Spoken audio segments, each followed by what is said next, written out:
ദൈവനാമത്തിന് ബോധമുണ്ടാകട്ടെ.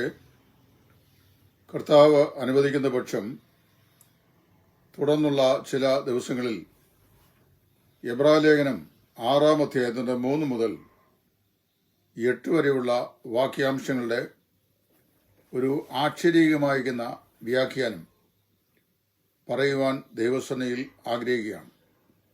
ഇതിനു മുമ്പ് ഈ വേദഭാഗത്തിന്റെ ഇംഗ്ലീഷ് എക്സ്പോസിഷൻസ് ഞാൻ കൊടുത്തിരുന്നു. എന്നാൽ അത് കൊടുത്തപ്പോൾ ഇംഗ്ലീഷ് ഭാഷ വേണ്ടത്ര നിലയിൽ ഗ്രഹിക്കുവാൻ ബുദ്ധിമുട്ടുള്ള നമ്മുടെ പ്രിയപ്പെട്ടവർ പല സ്ഥലങ്ങളിൽ നിന്നായി, അതിൽ കൂടുതലും പെന്തക്കോസ്ത് വിഭാഗത്തിൽപ്പെട്ട സഹോദരന്മാരാണ് എന്നോട് അതിന്റെ വ്യാഖ്യാനം ഒന്ന് മലയാളത്തിൽ പറഞ്ഞാൽ ഉപകാരപ്രദമായിരിക്കും എന്ന് പറഞ്ഞത്. അതിന്റെ വെളിച്ചത്തിൽ ഞാൻ ഈ വാക്യാംശങ്ങളുടെ വ്യാഖ്യാനം, അക്ഷരീകമായ വ്യാഖ്യാനം, വിശുദ്ധ തിരുവെഴുത്തിന്റെ അടിസ്ഥാനത്തിൽ ബൈബിൾ വ്യാഖ്യാന മാതൃക അടിസ്ഥാനമാക്കി പറയുവാൻ കർത്താവിൽ ആഗ്രഹിക്കുകയാണ്. ആദ്യം ആ വാക്യം ഞാൻ വായിക്കട്ടെ. എബ്രായലേഖനം 6-ാം അധ്യായത്തിന്റെ 4 മുതലുള്ള വാക്യങ്ങൾ. ഒരിക്കൽ പ്രകാശം ലഭിച്ചിട്ട് സ്വർഗീയദാനം ആസ്വദിക്കുകയും പരിശുദ്ധാത്മാവിനെ പ്രാപിക്കുകയും ദൈവത്തിന്റെ നല്ല വചനവും വരുവാനുള്ള ലോകത്തിന്റെ ശക്തിയും ആസ്വദിക്കുകയും ചെയ്തവർ പിന്മാറിപ്പോയാൽ തങ്ങൾക്ക് തന്നെ ദൈവത്തിനെ വീണ്ടും ക്രൂശിക്കുന്നവരും അവന് ലോകാപവാദം വരുത്തുന്നവരും ആകൊണ്ട് അവരെ പിന്നെയും മാനസാന്തരത്തിലേക്ക് പുതുക്കുവാൻ കഴിവുള്ളതല്ല.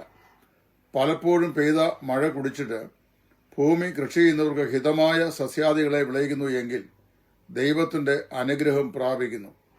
മുള്ളും ഞെരിഞ്ഞിലും മുളപ്പിച്ചാലോ അത് കൊള്ളരുതാത്തതും ശാപത്തിന് അടുത്തതുമാകുന്നു. ചുട്ടുകളക അത്രേ അതിന്റെ അവസാനം. ഈ വചനഭാഗത്ത് നിന്നുകൊണ്ട് ഇതിന്റെ ഇമ്മീഡിയറ്റ് പശ്ചാത്തലം കൂടെ അനുവാചക സുഹൃത്തുക്കളെ ഓർപ്പിക്കുവാൻ ഞാൻ ആഗ്രഹിക്കുകയാണ്. എബ്രായ ലേഖനം എഴുതിയത് എബ്രായ വിശ്വാസികൾക്കാണെങ്കിലും ഈ ലേഖനം എഴുതുമ്പോൾ ലേഖനകർത്താവിന്റെ മനസ്സിൽ 3 കൂട്ടം ആളുകളുണ്ട്. ഒന്ന്, intellectually enlightened but rejected the gospel of Jesus Christ. ബൗദ്ധികമായി സുവിശേഷത്തിന്റെ പ്രകാശം ലഭിച്ചിട്ടും അത് വിശ്വസിക്കാതെ അതിനെ അവഗണിച്ചു കളഞ്ഞ ഒരു കൂട്ടം ആളുകൾ. 2, the people who were not intellectually enlightened. ദൈവികമായ പ്രകാശനം, ബൗദ്ധികമായ പ്രകാശനം ലഭിക്കാത്ത ഒരുപറ്റം ആളുകൾ. 3, those Jews who were intellectually enlightened and received Christ. കർത്താവായ യേശു ക്രിസ്തുവിനെ രക്ഷിതാവും കർത്താവുമായി സ്വീകരിച്ച യഹൂദന്മാരായ ആളുകൾ. ഇങ്ങനെ 3 കൂട്ടം ആളുകളാണ്. ഈ അപ്പോസ്തലനായ പൗലോസോ വേറൊരാളോ ആണ് ഈ ലേഖനം എഴുതിയെങ്കിൽ ഈ ലേഖനം വായിക്കുന്ന ആളുകൾ ആരൊക്കെയാണെന്ന് അദ്ദേഹത്തിന്റെ മനസ്സിൽ ഉണ്ടായിരുന്നത്. അവർക്കുണ്ടായിരുന്ന, യഹൂദന്മാർക്കുണ്ടായിരുന്ന 5 പ്രത്യേക ആനുകൂല്യങ്ങൾ മറ്റു ലോകത്തിലെ ഒരു ജനതയ്ക്കും ലഭിക്കാതിരുന്ന 5 പ്രത്യേക ആനുകൂല്യങ്ങളാണ് ഈ വചനഭാഗത്ത് അപ്പോസ്തലൻ പറയുന്നത്. 1, അവർ ദേ വേർ ഇന്റലക്ച്വലി എൻലൈറ്റൻഡ്, അതായത് അവര് ബൗദ്ധികമായി പ്രകാശനം ലഭിച്ചവരായിരുന്നു. 2, they had tasted the heavenly gift, അവർ സ്വർഗീയ ദാനം ആസ്വദിച്ചവരായിരുന്നു. 3, they had partaken of the Holy Spirit, അവർ പരിശുദ്ധാത്മാവിനോടുകൂടെ പാർട്ടേക്ക് ചെയ്തവരായിരുന്നു. 4, they had tasted the word of God, അവർ വചനം രുചിച്ച് നോക്കിയവരായിരുന്നു. 5, they had tasted the power of the age to come, വരുവാനുള്ള ലോകത്തിന്റെ ശക്തിയെ ആസ്വദിച്ചവർ ആയിരുന്നു. ഇങ്ങനെയുള്ള 5 പ്രത്യേക ആനുകൂല്യങ്ങൾ ഈ ലേഖനം വായിക്കുന്ന ആളുകൾക്ക് ഉണ്ടായിരുന്നതായി ഇവിടെ അപ്പോസ്തലൻ പറയുന്നു. ഈ വേദഭാഗം രക്ഷിക്കപ്പെട്ടവരെ കുറിച്ചാണ് പറയുന്നതെന്നും രക്ഷിക്കപ്പെട്ടവരുടെ പിന്മാറ്റത്തെക്കുറിച്ചാണെന്നും ഒരുപറ്റം വേദവിദ്യാർത്ഥികൾ മനസ്സിലാക്കുന്നു. മറ്റൊരു കൂട്ടം ആളുകൾ ഈ വേദഭാഗം രക്ഷിക്കപ്പെട്ടവരെ കുറിച്ചല്ല, രക്ഷയുടെ പരിജ്ഞാനം, അതായത് അതിന്റെ ആവശ്യകതയെ വളരെ വ്യക്തമായി ബോധ്യമായിട്ടും അതിനെ മനഃപൂർവ്വമായി അവഗണിച്ചു കളഞ്ഞ ആളുകളെക്കുറിച്ചാണ് പറയുന്നതെന്നും 2 വ്യത്യസ്തമായ അഭിപ്രായങ്ങൾ വേദശാസ്ത്ര ലോകത്തുണ്ട്. അതില് ഒന്നാമത്തെ ആശയം, അതായത് രക്ഷിക്കപ്പെട്ട ആളിനെ കുറിച്ച് അല്ല പറയുന്നത് എന്നാണ് ഞാൻ വായിച്ച് പഠിച്ചതിൽ എനിക്ക് മനസ്സിലാക്കുവാൻ സാധിക്കുന്നത്. അതായത് ഞാനിത് വായിക്കുമ്പോൾ പ്രശസ്തരായിരിക്കുന്ന പല ആംഗലേയ എഴുത്തുകാരെയും സൂക്ഷ്മമായി ഞാൻ പരിശോധന ചെയ്തിട്ടുണ്ട്.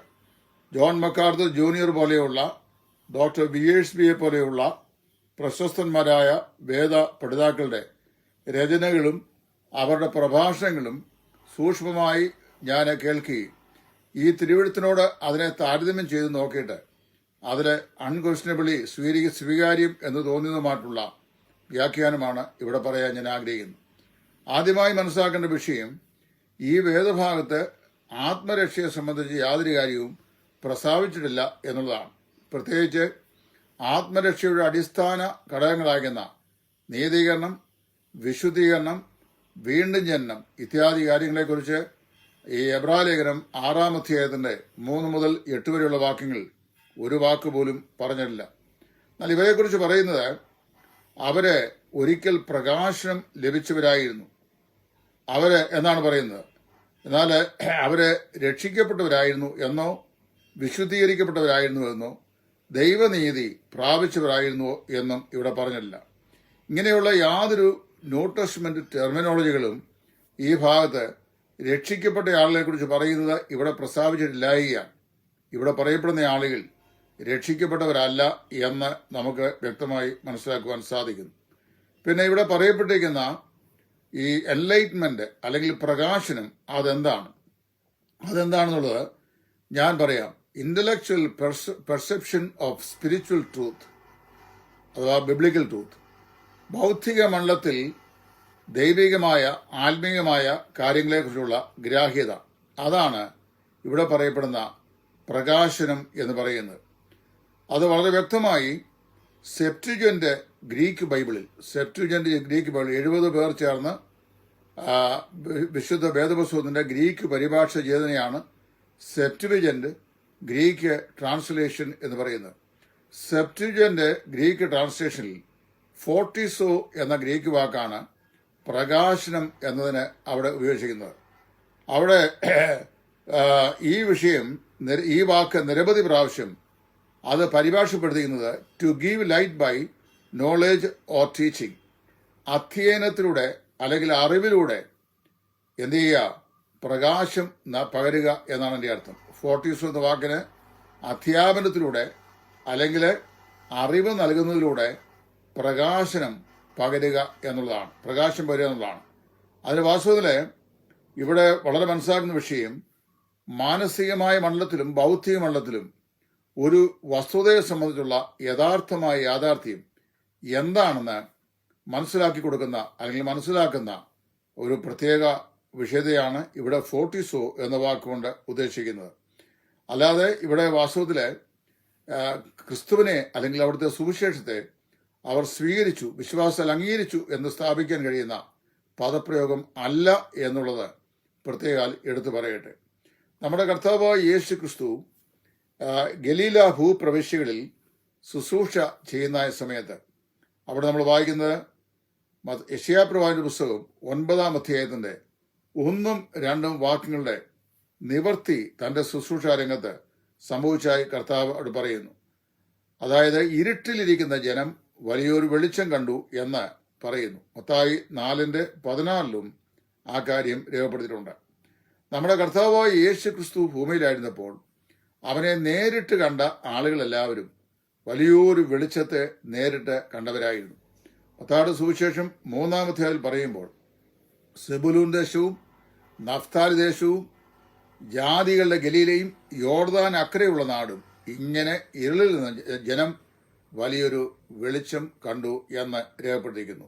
4:16. അപ്പോൾ അവിടെ ഈ വലിയവനായ ക്രിസ്തു, അതായത് ഞാൻ ലോകത്തിന്റെ വെളിച്ചമാണെന്ന് ലോകത്തോട് പരസ്യ പ്രഖ്യാപനം ചെയ്ത നമ്മുടെ കർത്താവായ യേശു ക്രിസ്തു എന്ന രക്ഷയുടെ വെളിച്ചം, ലോകത്തിന്റെ വെളിച്ചത്തെ, നീതി സൂര്യനെ അവർ നേരിട്ട് കണ്ടെങ്കിലും അവരെന്ത് ചെയ്തില്ല, ആ വെളിച്ചത്തെ പ്രാപിച്ചില്ല, അതായത് അത് കൈക്കൊണ്ടില്ല. അങ്ങനെ ഗലീല പ്രദേശങ്ങളിലുള്ള ആളുകൾ സുവിശേഷം എന്ന സത്യവചനം അവർ കേൾക്കുകയും അവരുടെ മനോമണ്ഡലത്തിൽ അവർ പ്രകാശിതരായി തീരുകയും ചെയ്തുവെങ്കിലും ദൈവസന്നിധിയിൽ കർത്താവായ യേശുക്രിസ്തു എന്ന നീതിസൂര്യനിൽ അല്ലെങ്കിൽ രക്ഷയുടെ വെളിച്ചത്തിൽ അവർ വിശ്വസിച്ച് അവനെ രക്ഷിതാവായി സ്വീകരിച്ച് രക്ഷിക്കപ്പെട്ടില്ല. അവർക്ക് ഉണ്ടായ അറിവെന്ന് പറയുന്നത് വസ്തുതാപരമായിരിക്കുന്ന പ്രകൃതിയാലുള്ള അറിവാണ്. അതായത് യേശുക്രിസ്തു ഈ ലോകത്തിൽ വന്നു, ലോകത്തിൻ്റെ രക്ഷകനായി വന്നു എന്നൊക്കെയുള്ള പ്രസംഗം അവർ കേട്ടു. അവരുടെ മനോമണ്ഡലത്തിൽ അവരത് സ്വാഭാവികമായി വസ്തുത എന്ന നിലയിൽ അവർ കേട്ടു. അവർ യേശുക്രിസ്തുവിനെ കണ്ടു, അവൻ്റെ പ്രസംഗങ്ങൾ കേട്ടു, അവൻ്റെ അതരങ്ങളിൽ തന്നെ അവ മൊഴിയുന്നത് അവർ കേട്ടവരാണ്. അവൻ ചെയ്ത അടയാളങ്ങളും അത്ഭുതങ്ങളും വീര്യപ്രവൃത്തികളും നേരിട്ട് അവരുടെ കണ്ണുകൊണ്ട് അവർ കാണുകയും അതിന് സാക്ഷികളായി തീരുകയും ചെയ്തു.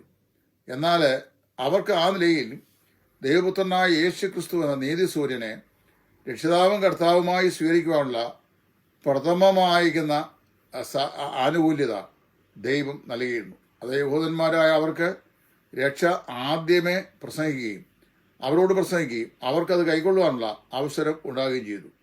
എന്നാൽ നമ്മൾ വായിക്കുന്നു, യേശുക്രിസ്തുവിനെ വ്യക്തിഗതമായി ഹൃദയത്തിൽ സ്വീകരിക്കേണ്ട പകരം അവനെ നിരാകരിക്കുകയാണ് ചെയ്തത്. ഞങ്ങൾക്ക് അവനെ വേണ്ട എന്ന് പറഞ്ഞ് ഉപേക്ഷിക്കുകയാണ് ചെയ്തത്. അങ്ങനെ എന്ത് ചെയ്തു? അവരുടെ ജീവിതം സ്ഥിരമായി തന്നെ ക്രിസ്തുവിനെ റിജക്റ്റ് ചെയ്ത ജീവിത അനുഭവത്തിലേക്ക് മാറുകയാണ് ചെയ്തത്.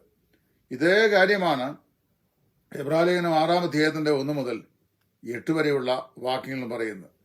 അവര് ഭൗതിക മണ്ഡലത്തിൽ സത്യത്തിന്റെ പരിജ്ഞാനം പ്രാപിച്ചുവെങ്കിലും ബുദ്ധിമണ്ഡലത്തിൽ നിന്ന് ഒരടിയും കൂടെ താഴെ ഹൃദയത്തിലേക്ക് വന്ന് രക്ഷിതാവായി ക്രിസ്തുവിനെ സ്വീകരിക്കുവാൻ അവർ മനസ്സ് കാണിച്ചില്ല എന്നുള്ളതാണ് അവരുടെ ഭാഗത്തെ ഏറ്റവും വലിയ പരാജയം. അങ്ങനെ വരുമ്പോൾ വാസ്തവത്തിൽ സംഭവിച്ചത്, കർത്താവായ യേശു ക്രിസ്തുവിനെ കുറിച്ചുള്ള പരിജ്ഞാനം അവർക്ക് ലഭിച്ചത് കേവലം അവരുടെ നാശത്തിന് കാരണമായി തീർന്നു എന്നാണ്. അവർ എന്ത് ചെയ്തു? സ്വന്തം ഛർദിയിലേക്ക് തിരികെയും കുളിച്ചിട്ട് ചെളിയിൽ ഉരുളുവാൻ തിരിഞ്ഞ പന്നി എന്ന പോലെ ആയിത്തീരുകയും ചെയ്തു. അപ്പോൾ വാസ്തവത്തിൽ അവരെ നീതിയുടെ വഴി അറിയാതിരുന്നെങ്കിൽ കൊള്ളായിരുന്നു എന്ന് പത്രോസ് തന്റെ 2-ാം ലേഖനം 2-ാം അധ്യായത്തിന്റെ 20 മുതൽ 22 വരെയുള്ള വാക്യങ്ങൾ പ്രസ്താവിച്ചതുപോലെ ഈ കാര്യങ്ങൾ അവരെ ബൗദ്ധികമണ്ഡലത്തിൽ അറിഞ്ഞിരുന്നില്ല എങ്കിൽ അവരുടെ ശിക്ഷാവധി കുറയുമായിരുന്നു. പക്ഷെ ഇവരെന്ത് ചെയ്തു? The sinned against the flood of light, പ്രകാശത്തിന്റെ പ്രവാഹത്തിനെതിരെയാണ് അവർ പാപം ചെയ്തത്. അതുകൊണ്ട് അവർ ക്രിസ്തു ഇല്ലാത്തവരായി തീർന്നു. ഞാൻ ഇതിൻ്റെ ഈ 5 ആനുകൂല്യതകളും പറയുമ്പോൾ അതിൻ്റെ ഒടുവിൽ അതിനോട് ചേർത്ത് പറയാൻ ആഗ്രഹിക്കുന്ന ഒരു കാര്യം, അതിൻ്റെ 7 വാക്യങ്ങൾ വായിക്കുന്നു. ഇങ്ങനെയുള്ളവരെ പിന്നെയും മാനസാന്തരത്തിലേക്ക് പുതുക്കുവാൻ കഴിയുന്നതല്ല. ഒരു വിശ്വാസി പാപം ചെയ്താൽ അവനോട് മാനസാന്തരത്തെ സന്ദേശം അറിയുകയും ആ സന്ദേശം മുഖാന്തരമായി അവന്റെ പാപത്തെക്കുറിച്ച് അനുതാപം ഉണ്ടായിട്ട് ദൈവസ്വരയിൽ അവ ഏറ്റുപറഞ്ഞ് ഉപേക്ഷിച്ച് ദൈവത്തോട് നിരപ്പ് പ്രാപിക്കുവാൻ അവന് സാധിക്കുകയും ചെയ്യുമെന്ന് ദൈവവചനം പറയുന്നു. ഉദാഹരണമാണ് യോഹന്നാന്റെ സുവിശേഷം 21-ാം അധ്യായത്തിൽ ക്രിസ്തുനാഥനെ തള്ളിപ്പറഞ്ഞ് ഞാൻ അവനെ അറിയുന്നില്ല, ഒരു നാൾ പറയുന്നില്ല ഇല്ല എന്ന് പറഞ്ഞ് ആണയിടുകയും പ്രാകുകയും ചെയ്ത പത്രോസ് പിന്മാറ്റക്കാരനായി പോയിട്ടും ക്രിസ്തുവിന്റെ സ്നേഹം അവനെ നിർബന്ധിക്കുകയും അവനെ യഥാസ്ഥാനപ്പെടുത്തുകയും എൻ്റെ കുഞ്ഞാടുകളെ മേയ്ക്കുക എന്ന് പറഞ്ഞ് വലിയ ശുശ്രൂഷ ദൈവം അവനെ ഏൽപ്പിക്കുകയും ചെയ്തതായി നാം വായിക്കുന്നു.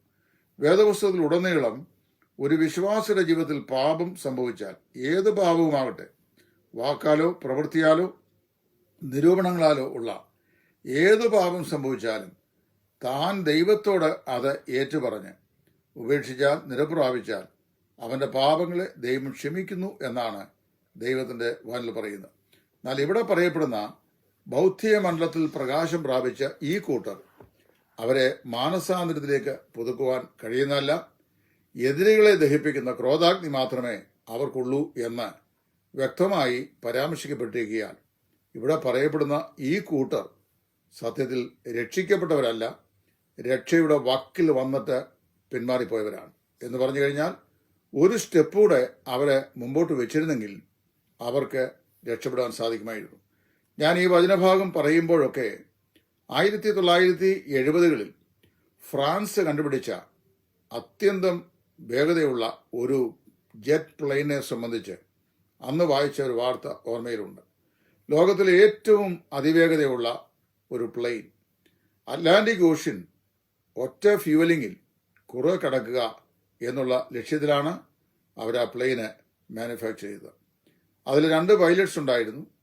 ആ 2 പൈലറ്റ്സ് അത് ഫ്യൂവൽ നിറച്ചു. അവർ ഫ്രാൻസിൽ നിന്ന് യാത്ര പുറപ്പെട്ടു. അറ്റ്ലാന്റിക് ഓഷ്യൻ കുറുകെ കടന്ന് അമേരിക്കയുടെ മണ്ണിൽ ലാൻഡ് ചെയ്യുക എന്നുള്ളതായിരുന്നു അവരുടെ ലക്ഷ്യം. ഇടയ്ക്ക് വെച്ച് ഫ്യൂവൽ നിറയ്ക്കാതെ സിംഗിൾ ഫ്യൂവലിങ്ങിൽ ഈ അതിവേഗതയുള്ള, ഈ ശബ്ദത്തെക്കാൾ വേഗതയുള്ള ഈ പ്ലെയിന് അറ്റ്ലാന്റിക് കുറുകെ കടക്കാം എന്നവർ പ്രതീക്ഷിച്ചു. അവരെ ഏതാണ്ട് ലാൻഡ് ചെയ്യുന്നതിന് കുറേ നോട്ടിക്കൽ മൈല് പിറകിലായി. അവിടെ വന്നൊഴിപ്പോൾ കോക്പിറ്റിൽ നിന്ന് GTCയിലേക്ക് ഒരു സന്ദേശം ലഭിച്ചു. ആ സന്ദേശം ഇങ്ങനെയായിരുന്നു: we are almost reach but lost. We have almost reach but lost. ഞങ്ങൾ ഏതാണ്ട് ലാൻഡ് ചെയ്യുന്നിടത്തോളം എത്തി, എങ്കിലും ഞങ്ങൾ നഷ്ടപ്പെട്ടിരിക്കുന്നു എന്ന് പറഞ്ഞു കഴിഞ്ഞാൽ ഫ്യൂവൽ തീർന്നുപോയി, പ്രതീക്ഷകൾ മങ്ങി, അവർക്ക് കരയിൽ ലാൻഡ് ചെയ്യുവാനായിട്ട് സാധിച്ചില്ല. ആ അത്യന്തം വേഗതയേറിയ ഫ്രാൻസിന്റെ നൂതന ടെക്നോളജി നിർമ്മിച്ച ആ പ്ലെയിന് അറ്റ്ലാന്റിക്കിൽ തകർന്ന് വീണുപോയി. അവരും മരിച്ചുപോയി. ഇത് തന്നെയാണ് എബ്രായലേഖനം 6-ാം അധ്യായത്തിൽ പറയപ്പെടുന്ന ഈ കൂട്ടർക്കും സംഭവിച്ചത്. They had almost reached but they lost. അവര് ഒരു വിധത്തിൽ എത്തിച്ചേർന്നവരാണ്, പക്ഷേ നഷ്ടപ്പെട്ടു പോയി. എന്ത് എത്തിച്ചേർന്നു? രക്ഷയുടെ എല്ലാ ആവശ്യകതയും അവർ മനസ്സിലാക്കി. രക്ഷിതാവിനെ കുറിച്ച് അവർ മനസ്സിലാക്കി, രക്ഷയെക്കുറിച്ച് മനസ്സിലാക്കി. രക്ഷിക്കപ്പെട്ടില്ല എങ്കിൽ എന്ത് സംഭവിക്കും എന്നും അവർ മനസ്സിലാക്കി. പക്ഷേ ഗ്രാഹ്യതയെല്ലാം അവരുടെ ബുദ്ധിമണ്ഡലത്തിലായിരുന്നു. ഹൃദയത്തിൽ അത് വിശ്വാസമായി പരിണമിക്കുവാൻ തങ്ങൾ ഗ്രഹിച്ച കാര്യങ്ങളെ അവർ വിശ്വാസത്താൽ സ്വീകരിച്ചില്ല എന്നുള്ളത് തന്നെ. അങ്ങനെ അവരെന്ത് ചെയ്തു? എതിരികളെ ദഹിപ്പിക്കുന്ന ക്രോധാഗ്നിക്ക് ഇരകളായി തീർന്നു.